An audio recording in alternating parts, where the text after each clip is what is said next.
Assalamualaikum warahmatullahi wabarakatuh. Perkenalkan, nama saya Muhammad Isra dari kelas A3 Teknik Informatika. Saya akan memaparkan PPT e-commerce, ikut e-commerce saya.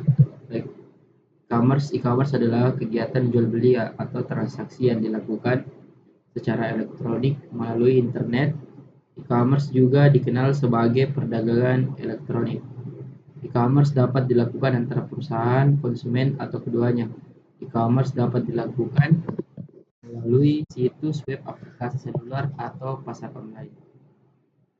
Selanjutnya, ada beberapa jenis-jenis e-commerce. Yang pertama, B2B atau B2B atau business to business.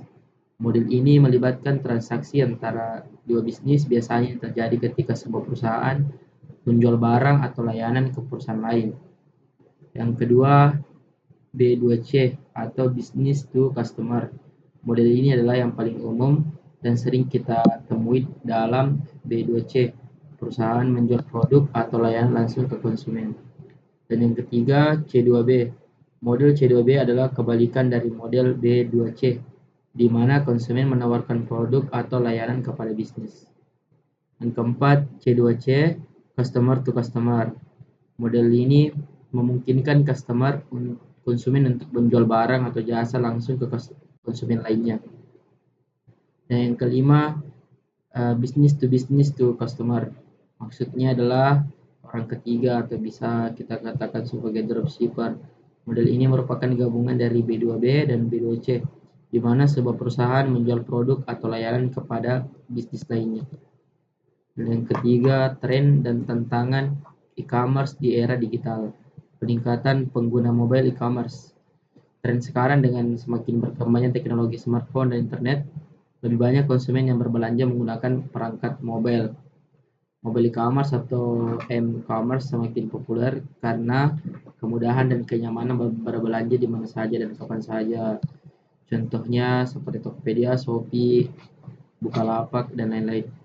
Dan yang kedua, peningkatan penggunaan AI dan teknologi cerdas.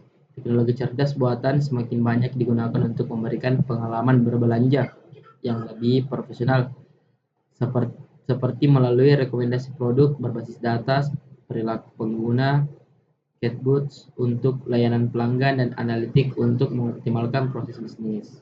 Contoh Amazon, Netflix, dan lain-lain. Yang ketiga, e-commerce berbasis video dan live streaming. Menggunakan video untuk mempromosikan produk menjadi salah satu cara yang semakin populer. Live streaming memungkinkan mereka atau menjual untuk berinteraksi secara langsung dengan audiens. Contoh sekarang bisa sering kita lihat di TikTok, Instagram, Tokopedia, dan lain-lain. Selanjutnya, tren dan tantangan e-commerce di era digital. Keamanan dan perlindungan data tantangan. Keamanan data adalah masalah besar bagi perusahaan e-commerce, terutama dengan meningkatnya ancaman peretasan dan pencurian data pribadi konsumen.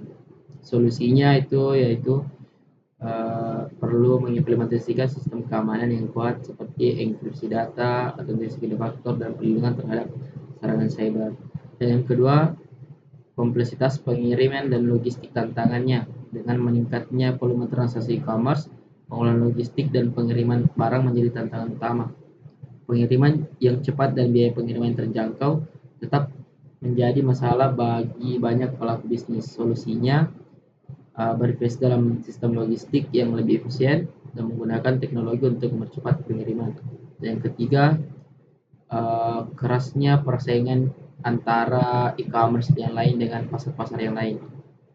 Pasar yang sangat kompetitif dengan banyaknya pemain besar seperti Amazon, Tokopedia, dan Shopee yang mendominasi, sehingga bisnis kecil dan menengah sering kesulitan bersaing dalam harga-harga jangkauan pasar dan inovasi solusi. Dan solusinya untuk tetap kompetitif, bisnis harus fokus pada pelayanan pelanggan, fokus dengan apa yang kita jual. Selanjutnya, perubahan perilaku konsumen. Karena perubahan zaman yang selalu meningkat, tentu konsumen juga berkembang dalam memilih berbelanja dengan cara yang lebih kecil dan cepat. Menuntut pengalaman yang lebih mulus serta transparansi yang harga dan kualitas produk. Solusi solusi bisnis yaitu bisnis bisa dapat beradaptasi dan ikut berkembang dalam era dan apa keinginan dari konsumen. Dan yang kelima, pengelolaan inventaris dan stok barang. Tantangan, memastikan stok barang yang cukup, menghindari kelebihan stok dan kekurangan produk. Solusinya manajemen yang baik. Dan yang keenam, tantangan dalam pengalaman pelanggan. Konsumen ini mengharapkan pengalaman yang mulus dan personal saat berbelanja online. Jika sebuah platform e-commerce tidak mampu memberikan pengalaman, maka konsumen bisa saja beralih ke pesaing. Solusi, pengalaman pengguna yang dioptimalkan, fitur pencarian yang dipermudah, dan tidak terlalu banyak bertele-tele. Mungkin cuma itu saja. Assalamualaikum warahmatullahi wabarakatuh.